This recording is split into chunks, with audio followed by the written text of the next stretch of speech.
Welcome to the Secure the Perimeter podcast.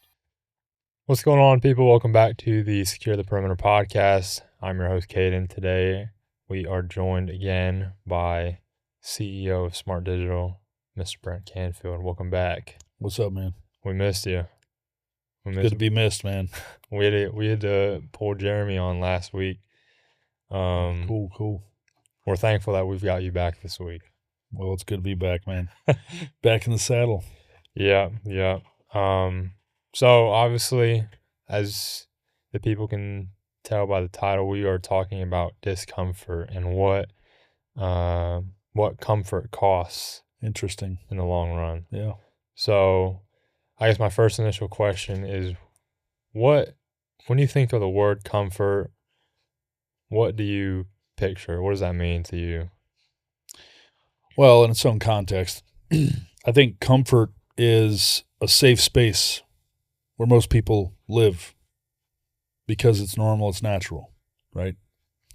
It's comfortable. It's comfortable to hit the snooze button. It's comfortable to just, go along versus, vocalizing, your opinion about something. Yeah. Speaking up, doing the right thing, that kind of thing. I think that, comfort is the enemy, in a lot of ways, because it does not invoke change, right, to improve. Like, how do you define comfort? I could kind of echo the same thing as you. It's kind of just going through the motions of things. I think when I think of comfort, I think of typical 9-to-5, white picket fence, wife, kids, dog. You wake up every day, you go to work, come back, make dinner, take care of the kids, put them to sleep, and then just rinse and repeat for your entire life. And there's nothing wrong with that life. I think for most people that is kind of the pinnacle of life, but for me, I want to accomplish big things. I like to think I'm a pretty ambitious person. I want to run marathons. I want to do, hard things. And I think the only way to do that is going through things that ultimately suck. That are not comfortable, right? Exactly. Yeah, that's interesting. Yeah. So I think it's easy to kind of fall into that comfort of, you wake up, you go to work, and then you're tired after, and you're like, oh man, I don't really feel like working out today. And that's what a lot of people fall into. But I guess what are some things that I know you've mentioned previously that you love to run? You've been taking your son out running with you. Yep. Last few weeks or so. What kind of motivates you, or kind of, I know you say like you like to push the envelope a lot. What are some things that motivate you to push that envelope and stay uncomfortable? To me, motivation is, I think it's a facade. I think motivation is something people feel like they can achieve, and it's a state. I disagree. Motivation to me is kind of false, because who feels like getting up at 4 a.m. and going on a 9-10 mile run? Not a lot of people I know. I like to live in an uncomfortable environment. I like to be uncomfortable because I've become so accustomed to being uncomfortable. In the Marine Corps, we would say, get comfortable with being uncomfortable. Be comfortable with being uncomfortable. Because doing the hard things, for me, requires tenacity, savage mentality. Get up, get after it. So if you wait till 5 o'clock, you get off work, you don't feel like working out. I program myself. That's the first thing I do in the morning. When my feet hit the floor, that's my purpose is lace up, put some miles behind you, get some miles under your feet, get going, go out, do my little stretch, and then punch out, head out. So you talk about running a lot. So how does that look for you? When do you run, during your day? Like, how do you get yourself energized to lace up and put some miles under your feet? Well, to be honest with you, I don't get energized. I like right now, so I'm training for the Columbus Marathon. It's Columbus, Ohio. Cool. It's like coming up in October. So I was running 3 times a week. Now we've upped it to 4, just adding a couple more miles here and there. But it's hard, man. Like, I started running just to be honest with you, just kind of as an escape. I was going through some hard things in my life, and it was kind of just a way to literally just get outside and shut my mind off for 30 minutes and just hear my feet stomping on the pavement, hear the cars driving by, hear the birds in the air. And it kind of just started like that for me. But now I've fallen in love with kind of the peace that comes with it. Not so much now that we're pushing about 25 miles a week. So it can get hard, but I just try to remember on those hard days the person after the run, or the person on the other side of that suck that I'm striving to be, because I think running or just doing arduous things that most people don't want to do, yet choosing to do that, translates into every aspect in life when adversity hits you. And even as a former athlete, I played soccer for more years than I haven't. I think I played for about 16 years. And life's hard, and carrying that mantra and mentality of when things get hard, you still have to keep going. Life doesn't care who you are or where you came from. You still got to keep pushing. So running is, for as much as it is just running, I think there's a lot of lessons that can be taken from simply just going out for a run when you don't want to. There's a lot of components to the topic, right? Comfortable, uncomfortable, and it's many elements. One of the hard things that people don't do enough, I feel, is saying what needs said, having the uncomfortable conversation. Right. They avoid it. They don't want conflict. They have anxiety from it. It sometimes happens to, people in relationships. They're afraid to say what needs said. Fortunately for me, as a Marine, I don't have that problem. I say what needs said because I know the cost of not saying what needs said. It costs your team. It costs a very high price. If you got a guy that's not training enough, he's not putting in the effort, he's not focused, he's having marital problems, which is a whole nother conversation. Guys getting married in the military, I don't think it's a good idea. I think that it's a very bad idea.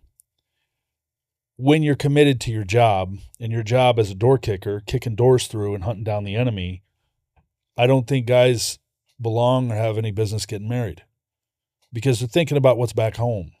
Not a lot of guys can compartmentalize that and put it away. They're not tailored to that. They're accustomed to being comfortable and calling the wife and talking to the kids and FaceTime and in video and all that stuff. They're not tuned in to having the hard conversation. Like, I think that a lot of guys, when they deploy, they're definitely men out there that have the hard conversation with their spouse to say, you're not going to see me for 6 months. You're not going to see me for a year. or I'm going to a place that I can't disclose. I'll talk to you when I can talk to you. That's and going down into a rabbit hole that really is the root cause of a lot of marital issues in the military, because it's hard to comprehend, and that lifestyle is hard. Yeah. You don't see your spouse for several months or a year at a time. So were you always like that? Just had that brash honesty from the get-go, or did you kind of learn that from your time in the Marine Corps? I did early on. I got married to a girl. I didn't have any kids. I got married to a girl early in my career and realized it was a big mistake. It was very distracting. It just wasn't right. I tabled that, after going through a divorce. I realized that's, it's not good. And I decided to not be married, not have kids, and focus 100% on my career, 100% being a Marine. I wanted to be the best Marine. I wanted to break all the records. I wanted to go to all the schools. I wanted to be the best version of Marine I could be. And I was always pursuing and chasing that goal, right? Being a Marine to the fullest, the uniform, the standards, the physical exercise, the training, being, very astute in training. Tactics. I focused on tactics. I focused on my bearing. I focused on knowledge, history of the Marine Corps. But I think, for the most part, being comfortable to a lot of people is just living in that safe space, kind of coasting through, doing, the absolute minimum necessary to achieve the thing or do the job. Comfortable, uncomfortable is a very dynamic topic because there's a lot of context to it. It's hard conversations. It's physical exercise, working out, keeping your body in shape, eating the right nutrition, drinking lots of water. Who likes to drink a gallon of water a day? Not a lot of people I know. It's necessary. It's necessary to have the hard conversations. But I'm interested to learn from you, Caden, like in your life, talk to me about times you had to have hard conversations with other people and you had to put yourself out there and you had to be the one to speak up. Because I think a lot of people need to hear that, right? Yeah, well, I can share one that was sort of recently within this organization. We were working with another organization here at Smart Digital, and we were simply just not seeing what we wanted to, and we're like, hey guys, it's nothing personal. We just aren't seeing the results we're seeing, and I think it's best that we kind of go our separate ways. There's no ill will or disrespect. It's just simply we just think it's better for us to part ways at this time. And for me, that was kind of the first time I had any experience like that in a professional setting, like within a corporate work setting. I've been captains of soccer teams, and I've been bosses of kind of little jobs here and there. Yep. But that was kind of my first experience where I just had to be straight up. There's no beating around the bush. And if there was, it was just kind of kicking the can down the road till the inevitable was going to happen. So I was, I don't know if I looked it, but I was quite nervous on the inside because, like I said, it was something I've never done before. But what needed to be done had to be done, and we did it, and we're doing pretty well as we stand right now. So what I like about that, man, what I like about that a lot is it invokes growth. Nobody likes to have the hard conversation. It's to our nature, human nature, it's hard to have hard conversations with people by nature. It's necessary because when you don't have the hard conversations, you're invoking complacency, a lackadaisical attitude, or you're just accepting it for what it is. when you have the hard conversation, you air it out. You get it out. You say what needs said. You get it out. You speak your piece. You speak your mind. You let people know where they're at, if they're hitting the metrics or not. I am 100% performance-based on everything I do. I'm looking at numbers. I'm looking at results. How fast did I run today? Did I beat my time from yesterday? How much weight did I lift? Did I beat my weight from last week? Am I doing more reps? Do I have proper form? Am I having the conversation with the team, with the family? If I have to have a hard conversation with one of my kids, I try to be very direct. I try to be very compassionate because you got to mix both in there.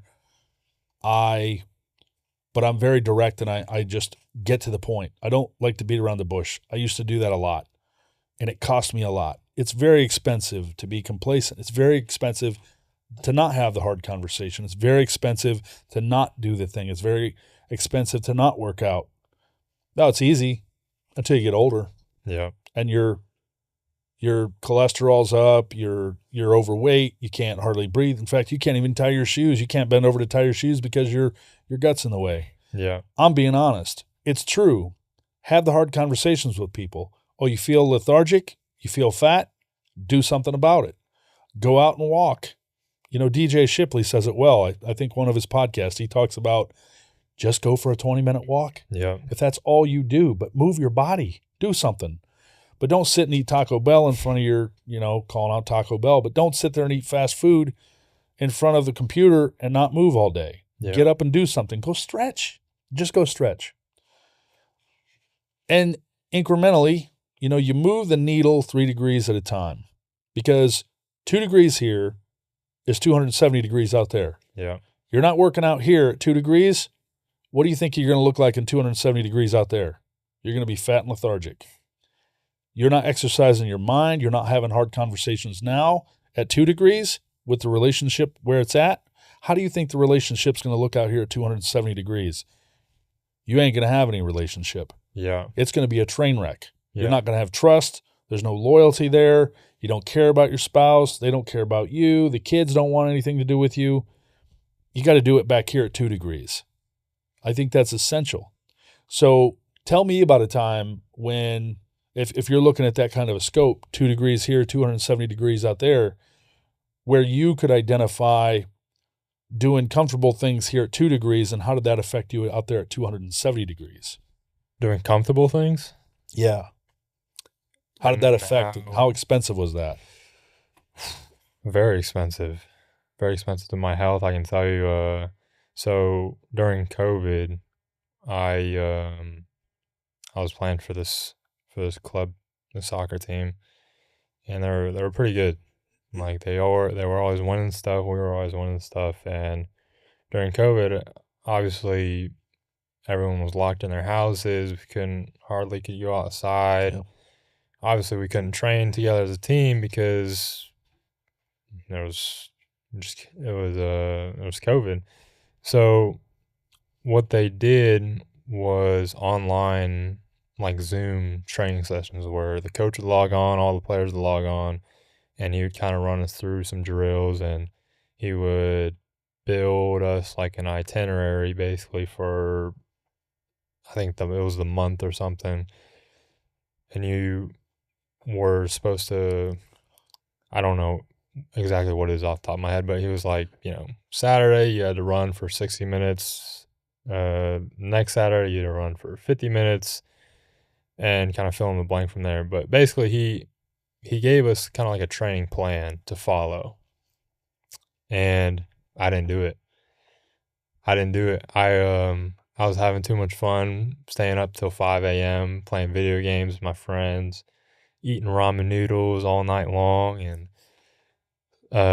waking up at 4 p.m. in the evening. And I thought I was living my best life. But when they gave us the okay to go back and train, I was the last one. When we were doing laps around the field, I was the last one, and I was like, wow. All of that fun, those video games, those late nights At 2 degrees. those, it's just a little snack here.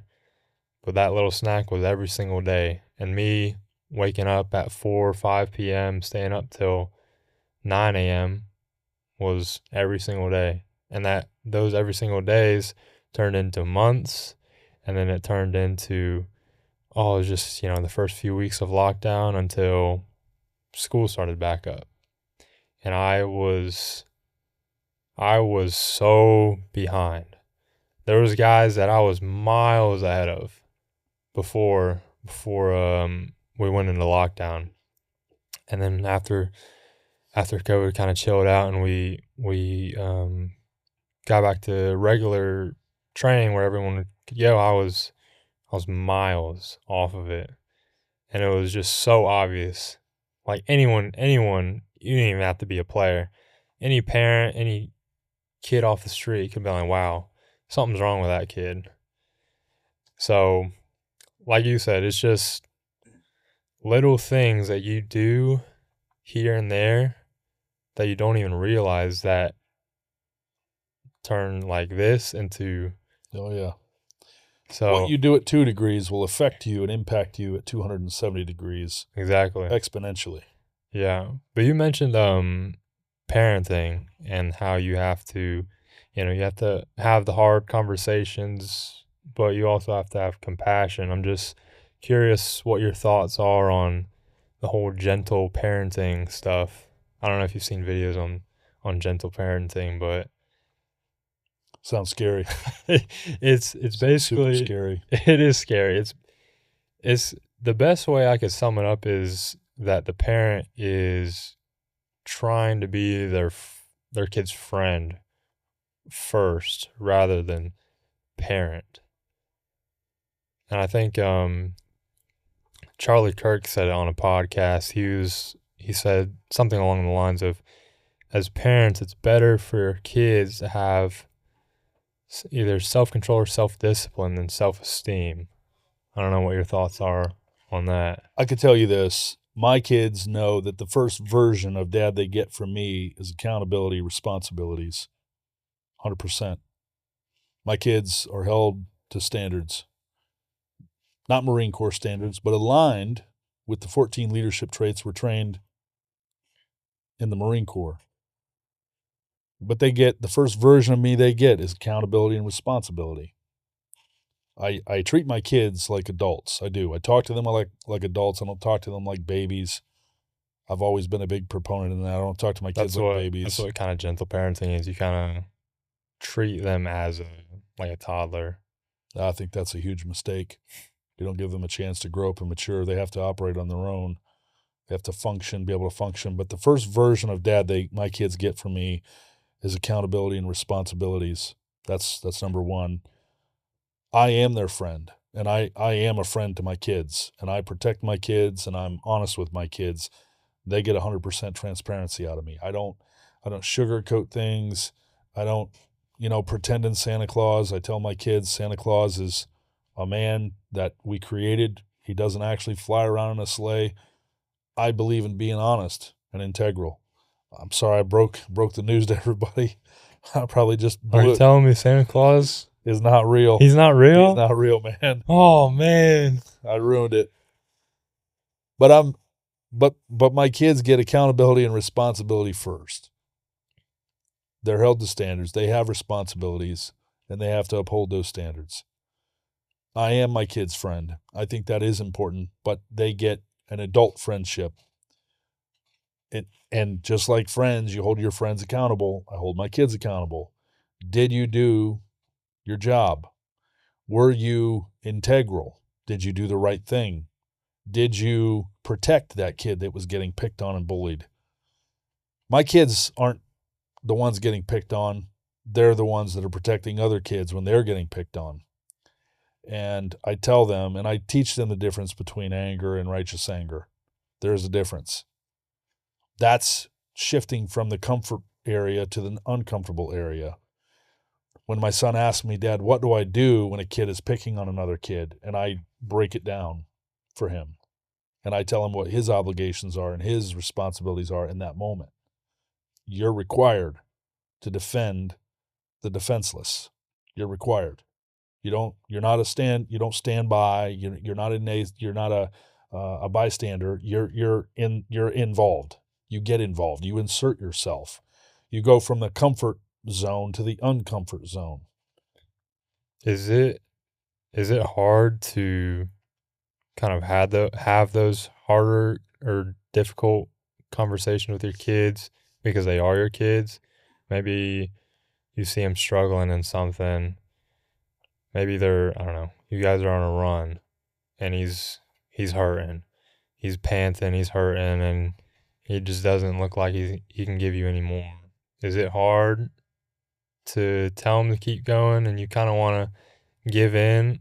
Or is it easier because you know you've been in that same position and you know it's on the other side of that? So I don't cut my kids slack because they're kids. I don't cut my kids slack because, they're younger. I hold them accountable, but I try to do it in a very professional way, as I would a Marine who's fallen back. In the Marine Corps, we'd be right there next to another Marine that's fallen back, screaming and hollering at them. I don't do that to my kids, but I teach my son how to run. I teach him. I think that's important. And so when he's running, I teach him how to breathe and how to pace himself. Yeah. Excuse me. So last time I talked to you on the pod, you guys were doing about like maybe 4 or 5 miles. You guys still pushing that? We are. Yep. Yeah. That's cool, man. How long have you guys been running then for? Probably a couple months now. Yeah. Is it just like kind of just because, or maybe sign up for a race here soon? I don't, just like I don't train, at the gym with a bunch of dudes that stare in the mirror all day. I'm not a marathon racer. I run marathon distances, but I don't run marathons. Yeah. Probably should, but for me, really what I'm getting to with my son, the thing I'm trying to train my son in is intestinal fortitude. Tapping into his core, what I call the core. It's important to learn where your intestinal fortitude is and how to tap into your intestinal fortitude in your core, because your core, deep within your core, is intestinal fortitude. And when you tap into that intestinal fortitude, you find out who you really are. And I think that's important. How many people do you think know their intestinal fortitude? I think not a lot of people, just being honest. Because I was going to ask, do you think that people now, maybe it's because of social media, maybe it's because of the screens, you could blame any reason, but do you think people now are more reluctant to choose discomfort over comfort? I don't think a lot of people choose discomfort over comfort. I think a lot of people live in comfort. And as I said earlier in the podcast, comfort is really the enemy. I look at comfort as a square, and I think that's the target for the enemy, for the devil, right? I believe in demonic forces. I believe in spiritual warfare 100%. I think spiritual warfare happens each and every day. I think that comfort square, that zone is where the devil lives and his cronies, like all these demonic powers. And the two kill shots for the devil to get to you are your head and your heart, right? Your head and your heart. I think if the devil takes you out, he gets a hold of your head or your heart, it's game over. I think a lot of people are vulnerable in that comfort square because that's where they live, and I think that's just it's a natural target area for the devil. I think the devil absolutely preys on people who live in the comfort zone because it's, as I said, it's so expensive to live in the comfort zone because you're not putting forth effort, you're just coasting. And when you do that, you're a standing target. You're not a moving target. It's hard to kill a moving target. In the Marine Corps, we learned how to shoot, move, and communicate. Shoot, move, communicate. Shoot, move, communicate. We build consistency on that. So always be changing, always be evolving, always being, trying to improve yourself. I agree with that. Even in the Bible, it does say, I don't know the correct verbiage, but like slothness or something along being slack. Yeah, exactly. Absolutely. Is like a big no-no. And even I look at fitness or physical activity, moving your body, you said going out for a 20-minute walk, as a form of worship sometimes, because our bodies are A temple. exactly. Yep. Took the words out of my mouth, a temple. And we were given these bodies, and if we are created in the image of God, Yep. we should respect, because we only get one body. So we should respect what we've been given and try to create. I'm trying not to use the word but I'll say it anyway.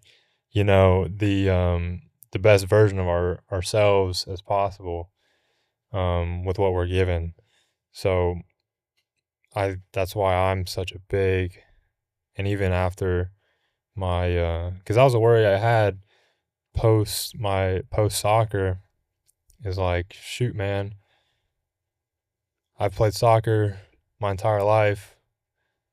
What am I gonna do now? It's like, and it took me, gosh, probably a little over a year until I just picked up a dumbbell again, because I was kind of just, that was kind of my whole thing, is I worked out, I ran, I took care of myself, I ate well, I hydrated, all because I knew it was going towards something. And after I quit, I kind of like lost my identity, because soccer was my identity. But through, a lot of, I said it again, through just a lot of just thinking, praying, talking to my friends, talking to mentors, I finally came to the conclusion that, physical fitness is, or just discomfort is kind of the whole point, to get to that person that you're striving to be, that you may never get to be, but each day you can strive to be. Thus, you'll get better at each and every day. I don't think you'll ever catch that person. I don't think we're created to ever catch that person, because at that point, I believe that you would probably be godlike, or think you're godlike, right? Going back to uncomfortable, I talk about being a man. Be a man. Be a pro, as DJ Shipley says, which I think is amazing. I say be a man. Be a man. Man up. Say what needs to be said. Someone asked me, do you believe in God? I do. I believe in God just like I believe in spiritual warfare. How do I associate spiritual warfare? I go into the uncomfortable square and I talk about it. Spiritual warfare it's literally depression, loneliness, sadness, fear, anxiety. It's all those emotions that people contend with each and every day. And they war with these emotions. Most people out there know what I'm talking about. They war with it every day. Anxiety eats them alive. Stress eats them alive. Depression pulls them to the floor. Fear grips them and keeps them held in a prison. This is called spiritual warfare. I tell people about my faith. I believe in God. I definitely believe, and it's not a source. It's not frequency. It's not, it's not just some kind of positive energy. It's God. I believe in God, the same source that created us. I believe that, and so I have faith in Jesus Christ. I believe that Christ was sent down to earth as a descendant of God, God in the flesh, and saved us from our sin. I'm not afraid to say that. I don't hide behind my feelings and masquerade them or mask them because of what somebody's going to think. I say what needs to be said. So I go from that, being comfortable and not talking about it, or not being comfortable, or being comfortable and not sharing my faith because of what people might think. And I go to the uncomfortable square and I tell people, this is what I believe, and I talk about my faith. So on that spiritual warfare aspect, do you think that those things you just mentioned, the depression, anxiety, loneliness, stress, Yeah. do you think those are things the devil throws at people 100%. that are within that comfort square, as you say, to kind of keep them there? I believe the comfort square is where he focuses on, but it's fear, anxiety, stress, all that stuff, loneliness is all over the place. Yeah. But it's literal warfare. It's warfare. And again, the two kill shots are your head and your heart, which are the most affected, which eventually taints your spirit. You get to someone's head and their heart, their spirit fades. I believe in this 100%. Too many people are afraid to talk about it. They don't want to associate, faith to what they're going through. And it's 100% connected. So what do you think of the people who just hop on all these meds? I think they're putting a surface coating on it. I think they're putting a coating on it. I think they're hiding behind their emotions, their feelings. I truly do. Do meds work? I'm sure. Like anything else. Is it the real antidote to the problem? Most times not. Get to the root of the problem. Why do you feel the fear? Why do you feel the anxiety? It's usually something that was triggered back here earlier in your life. You were abused as a kid. You were beat up as a kid. You were verbally abused as a kid. You were neglected as a kid. You were disowned as a kid by your parents, and most of it's related to parental, the way they were brought up. So it's usually a trigger back here, but they're taking meds to put a surface coating on it now. Again, back here at 2 degrees as a kid has affected them substantially at 270 degrees further on in their life. So, and I'm not trying to put words in your mouth here, do you think if people had those hard conversations and opened up more about maybe past traumas or just how they're feeling day to day, we would see less of kind of the mental health problems we see as of now? 100%. And I say this for 2 reasons. One, DJ Shipley talks about it. He said, I'm standing in a room with a bunch of people and nobody else is saying it, so I'll say it. So he gets up and he talks about mental health and how it affects him. And they're like, well, gosh, he's an unstoppable warfighter. He's a Navy SEAL. And he says, yeah, and I deal with those things just like you do. And I'm here to talk about it because you guys are all standing around with your hands in your pockets. Nobody's talking about it. Nobody's saying nothing. So I'm going to talk about it. And I'm going to say something. That's DJ going from his comfortable zone into his uncomfortable zone and opening up about it. In the Bible, it talks about confessing with one another. Like, I did this wrong thing, and I'm going to confess to you that I did that. It gets that out in the open.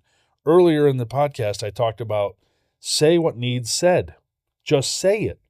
You got an issue with somebody, take it to the person, say what needs said.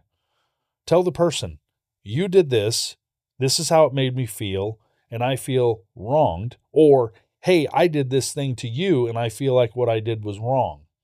I don't feel like I did the right thing, or I didn't say the right thing, or I didn't help you in the way that you needed me to help you, and I was just kind of slack, and I apologize. So once you confess it, once you get it out, it's out in the open, man. You air it out, you air out all your stuff. It just relieves all of that stress and pressure, and literally you can feel the stress and pressure leave your body. But I tell everybody all the time, get to the grassroots. Well, I'm really mad. That's not the grassroots. Why are you mad? Get to the grassroots. Don't talk to me on the surface. Go to the grassroots of why you're upset. Go to the grassroots of why you feel frustrated. Go to the grassroots of why you feel the fear right now. Go to the grassroots of why you feel the anxiety. Accelerate it. I tell people all the time, accelerate it. Take it from here all the way out there. Push it all the way out to its utmost potential. What could this absolutely become if I don't do something about it now? Well, it could become this. I don't want to feel that way. So I'm just going to air it out and talk about it now. So I like to say what needs to be said. Yeah. It reminds me of, and you can share this story because it's your story, but when you had your initial business partner with you and then you parted ways and you wanted to beat the brakes off the guy and you went to his house. I don't know if you'd want to share that story. Yeah, it actually was not even a business partner. It was a guy that we were looking to partner with. And I'll tell you how I solved that problem. And it was, man, it was insane. It was really insane because I thought for sure that I wanted to, I'm just being honest, man. I literally wanted to gut the guy like a fish and leave him left for dead in the ditch because this person, literally deceived me. This person literally took advantage of me, 100%. And I felt so wronged early in my business because we were trying to grow and we're just bootstrapping, man, and just in survival mode. And I felt so wronged. I'm driving around town in this car with bald tires, literally had no money, broke as a joke. And I felt like I wanted to just gut this guy. And I'm telling you, as sure as I'm sitting here, I'm driving down the road, and I felt God tell me to drive to his house and pray with him. And I was like, nope, not doing it. Sorry, God, that's one thing I'm not doing. And I felt major conviction, like I need to go to this guy's house. And I'm not even joking. I remember it was the day the governor shut the state down for COVID. And I pulled up in this guy's driveway, concrete driveway, big audacious $1 million mansion. I knock on this dude's front door and I ask to walk in. I go inside and I sit down and I pray with him and his wife. I pray that God would bless them, that God would be with them, that God would put peace in their house. And I left, and I literally felt myself walk out of that prison in my soul. I cut it loose. I forgave the guy. I moved on. And I've never looked back since. I've never had any ill feeling toward him. I can talk to him now. I can look at him in the face because I got it out. I said what needed to be said. I prayed for the guy, did what God called me to do, and I felt liberated by that. And I think that's what people really need to do. That's what it means to pray for your enemies. God's not telling you to pray for your enemies because he wants them to turn around and laugh at you because you're such a weakling. God wants you to pray for them so you get out of prison. Because the person you have this issue with, they don't care. They're walking around their normal day to day, right? They're comfortable. You're comfortable not saying anything to them. But when you get it out and you forgive them and you cut it loose, it liberates you and frees you from being in that eternal, soul prison, as I call it. Yeah. Yeah. Holding grudges. Definitely one of the most things that could kind of ball and chain you down until you do let it go. Do you think that discomfort is kind of like, I don't know if the right word is kind of the epitome or the whole point of masculinity?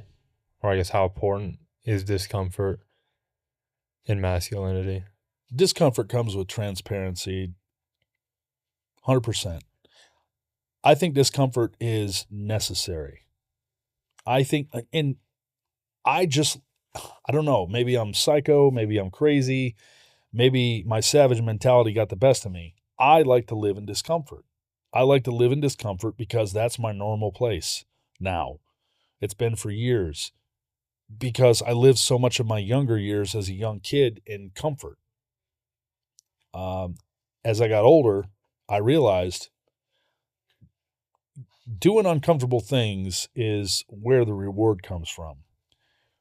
Paying the price now, doing the hard thing now is going to reap rewards. It's going to pay dividends to me over time. If I do the hard thing, if I go on the run, if I do the workout, if I say what needs said to the girl, or bad girlfriend situation, I cut her loose because it's just not working out. I don't know how to sugarcoat that now. I haven't known how to sugarcoat that for years, but just say what needs to be said. If it's not working out, say it's not working out. Don't kick the can down the road. I think discomfort is where you reap the benefits of doing uncomfortable things. Yeah. One of my favorite Bible verses is John. It's in John chapter 13, I think it's verse 7, where Jesus is washing his disciples' feet before they're about to eat. And I forget who asked them, but one of his disciples asked him, like, why he's the one that's washing the feet.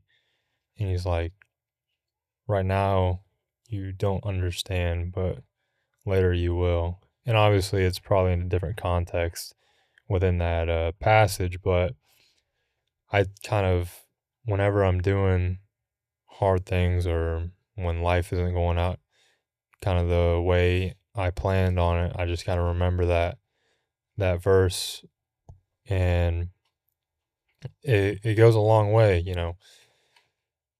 Things happen. Sometimes you can't do anything about them. Sometimes they suck. they cause discomfort, but on the other side of that discomfort, like I said, is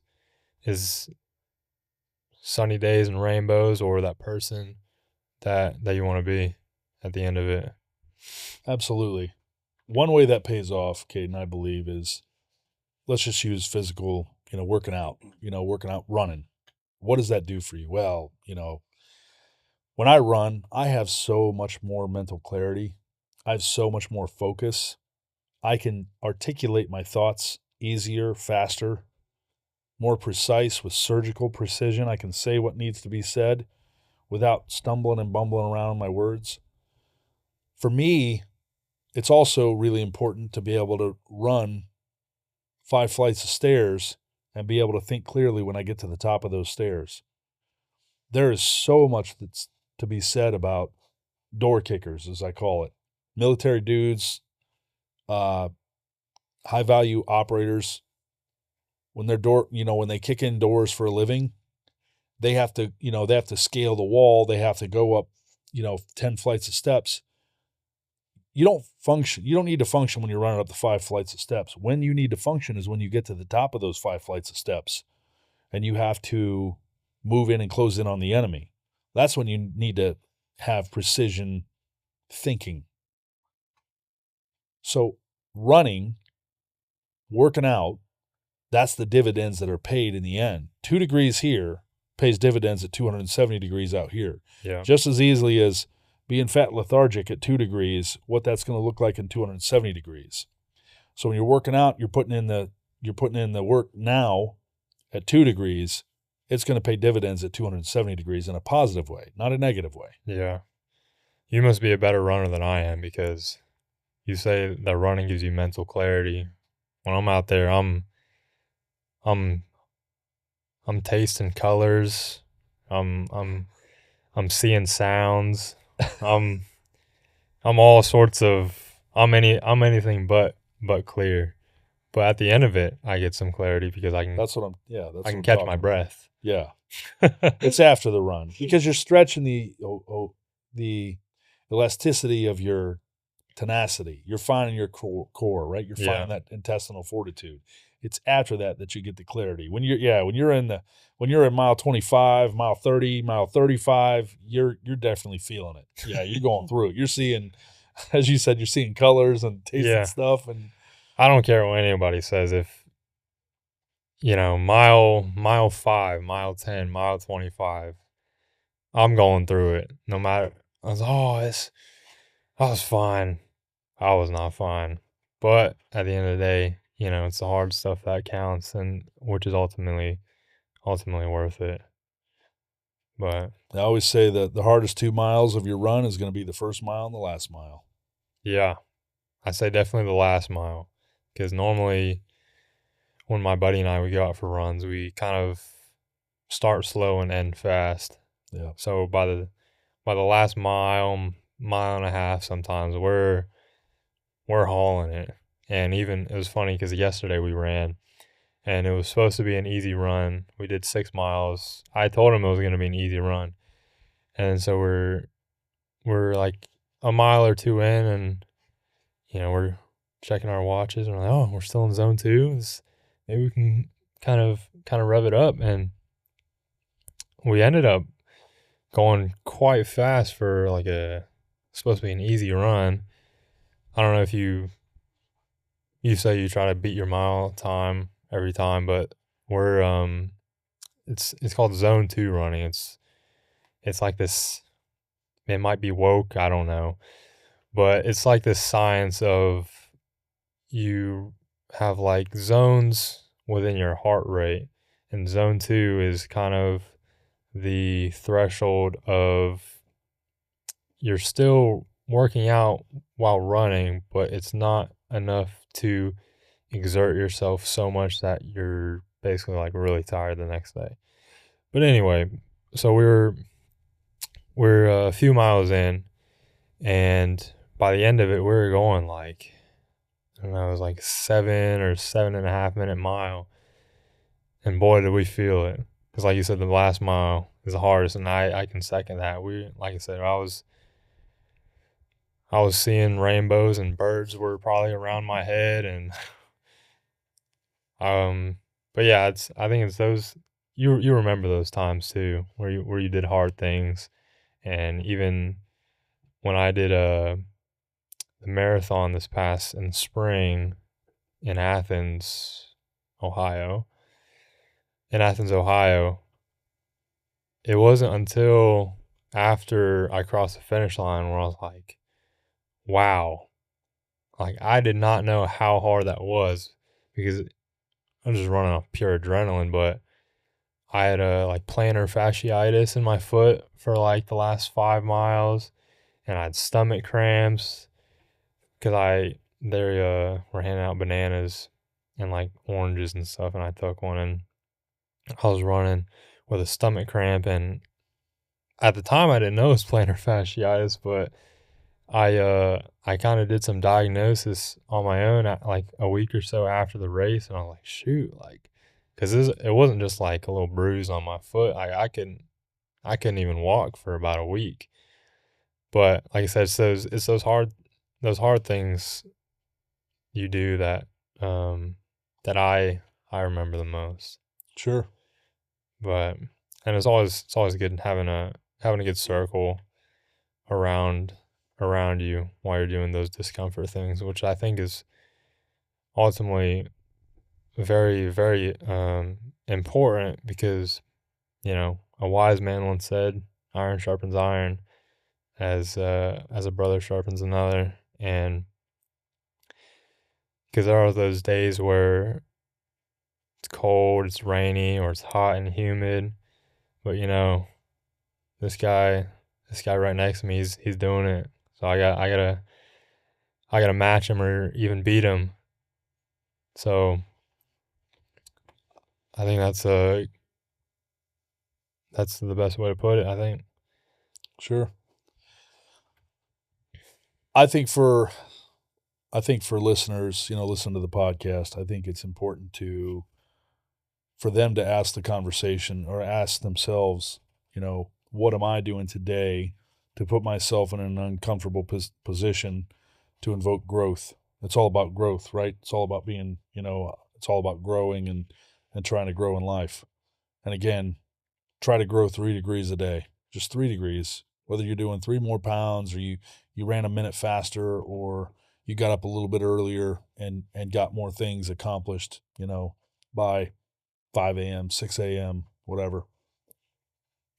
So I think that's important. Yeah, I think that's something that goes kind of overlooked too. I think a lot of people, maybe they're intimidated by the gym or running, whatever it may be, and they think like, oh man, I got to start running 5 miles off the rip.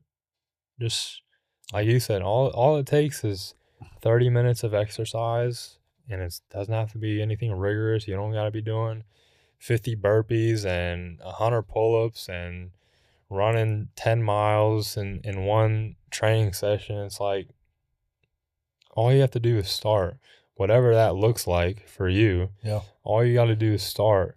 Walk for 20 minutes, take the dogs out, play with your kids for an hour when you get home. And I think that's another reason why being uncomfortable regarding fitness is so important, because I know for me, I don't want to be, coming back from work every day and the kids want to play, but I'm too tired or lethargic, or we're running around the yard for 10 minutes. I'm out of breath. Sure. So, but going back to what I was saying earlier, what was I saying earlier? Sorry, I go on these tangents sometimes. But yeah, what I'm trying to say is, uncomfort is this place to be. But 100%. well, I don't know if I think we've kind of covered everything, sorry, regarding discomfort. I don't know if you want to leave the people with a little food for thought, maybe where to start, or maybe some things that people can do to start now to get themselves in that uncomfortable spot, or maybe to envision that person that they want to be? I would focus on winning the battle, not the war. You're not going to win the war right off the rip. Wars are won in incremental steps, battle to battle. Multiple battles win the war. You don't win the war in one day. It's battles. My advice to the listeners are do everything in 3 degrees. Just move the needle 3 degrees each and every day. If you can just make an improvement to yesterday and evaluate your performance daily, look at the metrics, understand the metrics, and just try to be a little bit better each and every day. You do it incrementally, I think you'll make a lot of progress, and I think you'll feel fulfilled, because fulfillment and growth invokes positive mindset. It keeps you out of that comfort square where the loneliness, sadness, depression, anxiety, and fear live. So that's I think that's where I would leave off, for this podcast. Yeah, I can second that. Is simply just start. Like I said, you don't have to be tracking all your macros and your calories and benching 225. All you got to do is just, like Shia LaBeouf said, just do it. But yeah. Thank you guys for watching. We appreciate your views each and every week. Be sure to tune in next week for another episode of Secure the Perimeter. But with that, it's been it, guys. This has been the Secure the Perimeter podcast. We'll see you next time.